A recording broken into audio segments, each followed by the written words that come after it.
Hold on for 1 second before we do that. On the line with us right now is one of the greatest athletes of all time. Ladies and gentlemen, on the line with us right now is George Foreman. Hello, George Foreman. How you doing?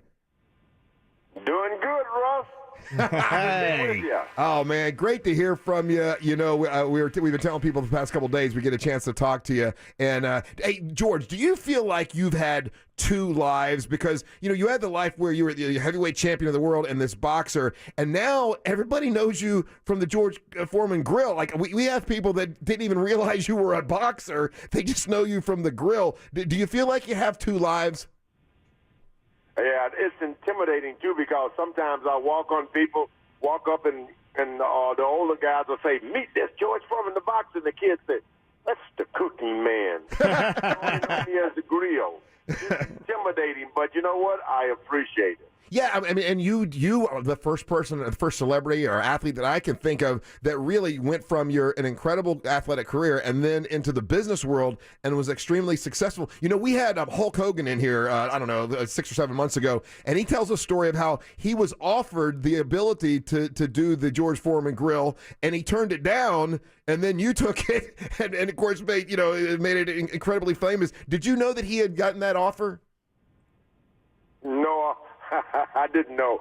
I always tell people, they say, what do you think about that? I said, you mean he was offered the George Foreman grill?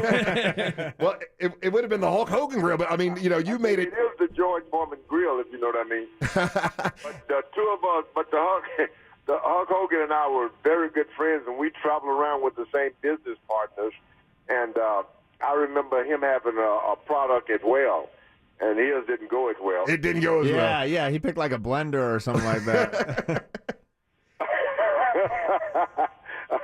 But you know what I was looking for? I was going around the world telling everybody about, and they laughed at me when I made a comeback. I was 315 pounds trying to get back in the ring. Yeah. George Foreman will never be heavyweight champion of the world as long as his training camp is next to Baskin Robbins.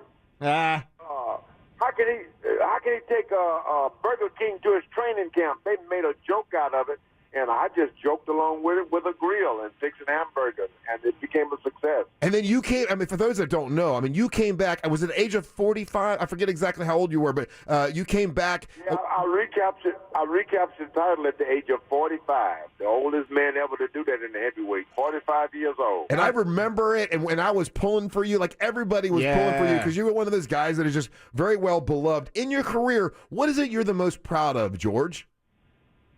Oh, man, I've had all these children all my life, and then after everything is over, you look at your children and grandkids, and some of them resemble and do the same things you got in trouble about years ago. Yeah. That makes me most proud.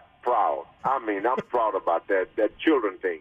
And you know something, I don't know if a lot of people know this, but you're a rancher now. Is that true? Oh, I got a big dirt farm down in Texas. I call it a dirt farm because every year you see so much dirt. they need to call. They're gonna call me Dirty George after a while. Dirty Jim.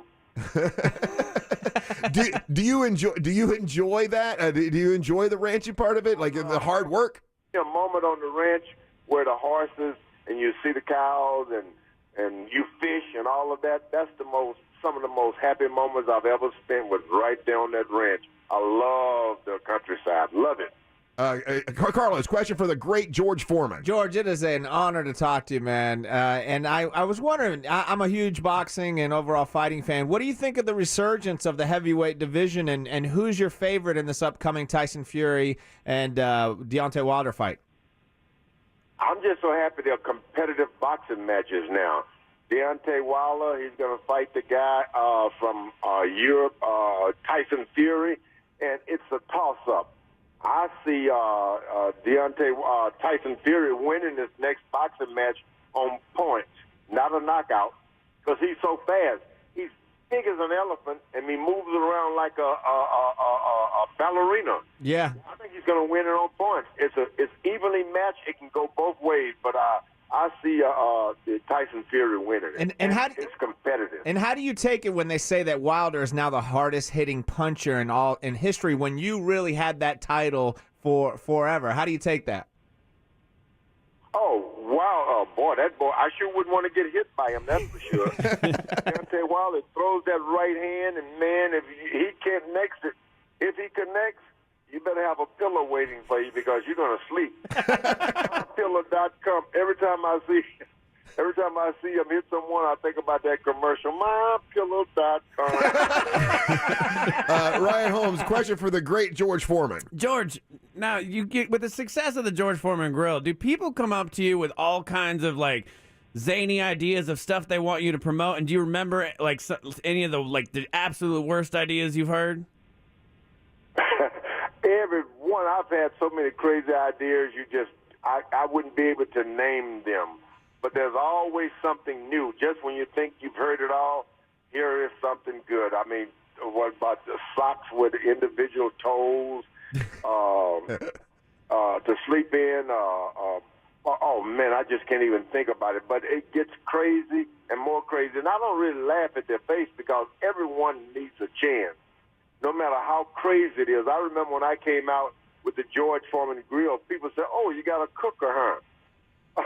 They call it a cooker. Yeah. And they said, what are you going to do, make waffles on it? So I had to live through that. But finally, my wife showed me how to look. The grease goes off. Both sides are being cooked at the same time, and you don't have to leave it on there long. And the doctors would tell their patients about it. It started off as a joke. Next thing you know, 100 and maybe 50 million of those things were sold instantly. And you just got a big old grin on your face. and literally, it's simple but brilliant. I had a big grin until I started having all these grandkids and kids. At the end of that money. We all assume that all big professional athletes know each other. Have you ever meet Kobe Bryant? Did you know Kobe? I never met Kobe Bryant. I used to watch him. And you know what? The strange thing about it, you feel like you know this guy. Yeah. Because since he was a little kid, you've seen him play and you pull for him and you beg, come on, Kobe. And you realize I never met him. I never did. You know, you wave a few times, but never met him really. What an exciting experience we had with him. Yeah, for sure. Hey, George Foreman, thank you so much for taking time Thanks, to talk man. to us. It's George Foreman. It's the knockout formula, the pain relief, and it's a pleasure talking to you. And thank you for being such a positive, like happy, loving guy that we all get to watch and enjoy. Thank you so much. All right, brother. Pain Relief by George Foreman. Pain out. All right, brother. You take care. There you go. It's George That was Foreman. awesome. Yeah. He's awesome, man. And you can't help but love George Foreman, right? Yeah.